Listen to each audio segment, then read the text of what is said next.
going on, YouTube? I'm back with another episode today, and today we are talking about if there is a difference between speed training and overspeed training.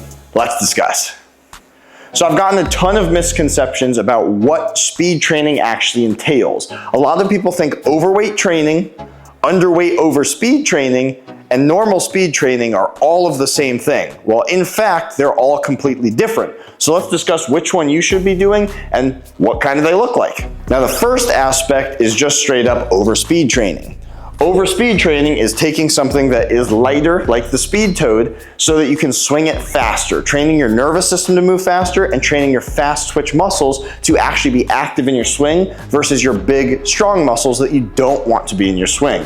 You want a swing to be fast and efficient using little muscles and your nervous system, not big muscles, muscling it, swinging it hard. You don't want that. So what overspeed training is essentially just taking something that is lighter and swinging it as fast as you can.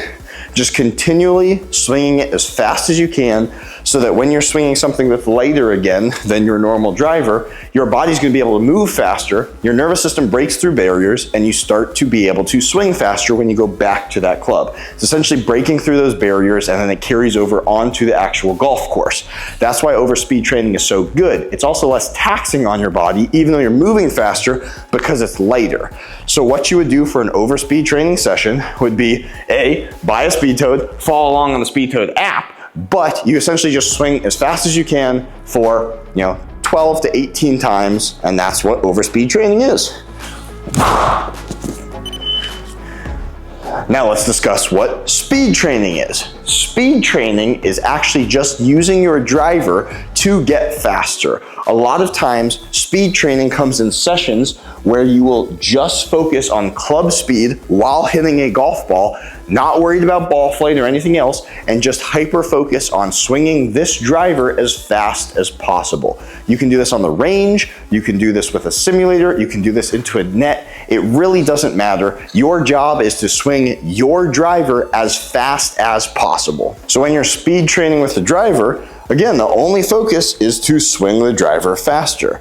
A lot of times if you're in a simulator, I suggest just putting up club speed because you don't want to know how your ball striking is. You don't want to know absolutely anything about ball flight characteristics. All you need to know is, was that swing faster than the previous swing, and how fast did I swing?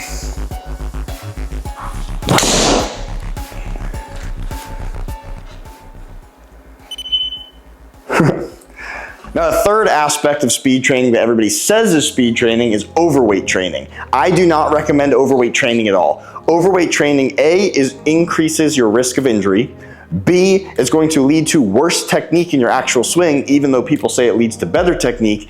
And C, it's actually gonna make you swing slower because you're training your big, strong muscles to move the club versus swinging fast and efficient like overspeed training does. If you wanna see more of an analysis of why I do not like overweight training, head over to the Speed Toad YouTube channel. I made a video on that touching on all 3 points, going into more detail about it. You'll see why we do not prescribe any overweight training and why we're still seeing even better results without overweight training. So with all of that being said, speed training and overspeed training are two completely different things that should be put in different categories. They both have an underlying application of increasing speed, but they can be done in so many different ways. People often lump all this together and go, I can't speed train because I don't want to use training aids, or I can't speed train because I don't want to go to the driving range and just hit drivers 100 times and swing as fast as I can. There are so many different applications to actually speed train that I don't like when people put them all under the same umbrella because it is completely different. So as a final closing note, I really like both speed training with your driver and overspeed training with a training aid such as the Speed Toad because it helps your nervous system move faster, but it also allows you to get used to actually hitting golf balls to transition your newfound speed with speed training aid into actually hitting it on the course with your driver. Bottom line is this: you can speed train without overspeed training, but you can't overspeed train without speed training. We'll see you guys later.